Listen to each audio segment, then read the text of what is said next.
Video کو like کر کے آگے شیئر ضرور کر دینا کہ ہم میلاد کیوں مناتے ہیں اور اس کی شرعی حیثیت کیا ہے۔ جذبات سے ہٹ کر دلیل کی روشنی میں آج ہم اس کا جائزہ لیں گے کہ ہم میلاد مصطفیٰ صلی اللہ علیہ وآلہ وسلم کیوں مناتے ہیں۔ سب سے پہلے تو میں اپنے نوجوان بھائیوں کو یہ بتانے کی کوشش کروں گا کہ میلاد یہ عربی ہے اور میلاد کا مطلب ہوتا ہے ولادت کے۔ بہت دھیان سے سنجیدگی سے سنیے گا، میں پوری کوشش کروں گا کہ گفتگو جذباتی ہونے کی بجائے کچھ مدلل ہو۔ میلاد کا مطلب، یہ میلاد بنا ہے ولادت سے، ولادت کا مطلب ہوتا ہے پیدا ہونے کے، تو میلاد مطلب پیدا ہونا، ولادت۔ اب میلاد ہم جب کہتے ہیں میلاد مصطفیٰ صلی اللہ علیہ وآلہ وسلم، تو یعنی ہم حضور علیہ السلام کی پیدائش کی خوشی مناتے ہیں۔ ہم اللہ کے نبی صلی اللہ علیہ وآلہ وسلم کی ولادت کی اور پیدائش کی خوشی مناتے ہیں۔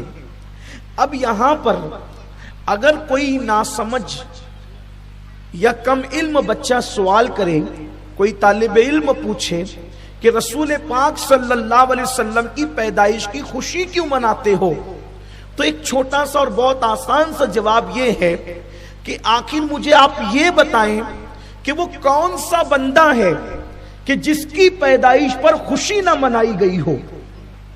وہ کون سا بندہ ہے جس کی پیدائش پر خوشی نہ منائی گئی ہو؟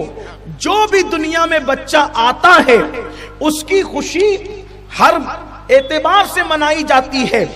حمال کے گھر بچہ پیدا ہوگا تو کم سے کم خوشی اتنی ہوگی کہ ماں باپ خوشی منائیں گے، دادی دادا خوشی منائیں گے، اور اگر وہ بندہ اور پوزیشن والا ہے، اگر وہ بندہ اور پوزیشن والا ہے تو پھر رشتہ دار بھی خوشیوں میں شامل ہو جائیں گے۔ وہ بندہ اور پوزیشن والا ہے تو محلے والے بھی خوشیوں میں شامل ہو جائیں گے۔ ایم ایل اے اور ایم پی کے گھر بچہ پیدا ہوا تو ممکن ہے پورا گاؤں خوشیوں میں شامل ہو جائے، وزیر کے گھر بچہ پیدا ہوا تو ممکن ہے پورا ملک شامل ہو جائے۔ لیکن یاد رکھیں، کوئی بچہ ایسا نہیں ہوتا جس کی پیدائش پر خوشی منائی نہیں جاتی۔ لیکن ہاں، کچھ بچے ایسے ہوتے ہیں، ذرا دھیان سے سننا، توجہ فرمائیں، کچھ بچے ایسے ہوتے ہیں جن کی پیدائش پر نہ ماں کو خوشی ہوتی ہے نہ باپ کو خوشی ہوتی ہے۔ وہ بچے وہ ہوتے ہیں جو بن باپ کے اور بغیر شادی کے پیدا ہوتے ہیں، ان کی پیدائش پر کسی کو خوشی نہیں ہوتی۔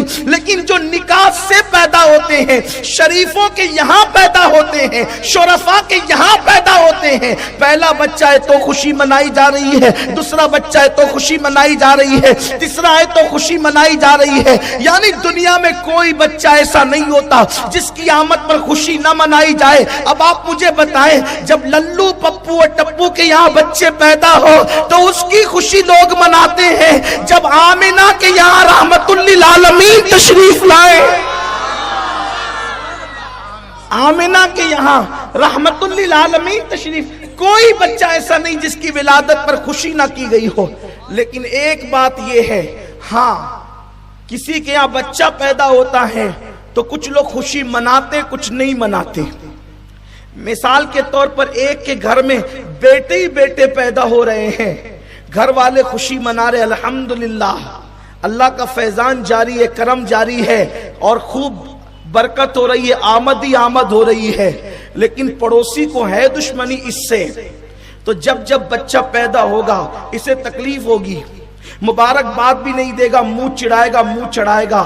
تو آپ نے کچھ کہنے کی ضرورت نہیں، آپ سمجھ جائیں گے کہ آمد پر یہ جو مبارکباد نہیں دے رہا ہے، اس کے چہرے پر تبسم نہیں ہے بلکہ چہرہ اتر گیا ہے۔ بلکہ لوگوں سے بھی لڑ رہا ہے، کیوں اس کو مبارکباد دیتے ہو؟ کیوں اس کو ارے مبارکباد دینے میں حرج کیا ہے؟ اگر خدا نے اس کو نعمت دی ہے تو مبارکباد دینی چاہیے، آپ کیوں منع کر رہے ہو؟ تو یہ منع کرنے والے کا نیچر بتا رہا ہے، اللہ نے اس کے گھر بیٹا عطا کیا، اسے خوشی نہیں ہوئی، اس لیے بیچارہ مبارکباد دینے سے روکتا ہے۔ آپ بتائیں، پڑوسی کے بچے کے یہاں پہ بچے کی ولادت ہو، اور پڑوسی چاہے کتنا بھی بڑا خطیب ہو، ادیب ہو، عالم ہو، ظالم ہو، کوئی ہو، اگر وہ روکے کہ مبارکباد نہ دینا، آپ کہیں گے یار کتنا جلتا ہے یہ کہ بچے کی ولادت بھی اور روک رہا ہے۔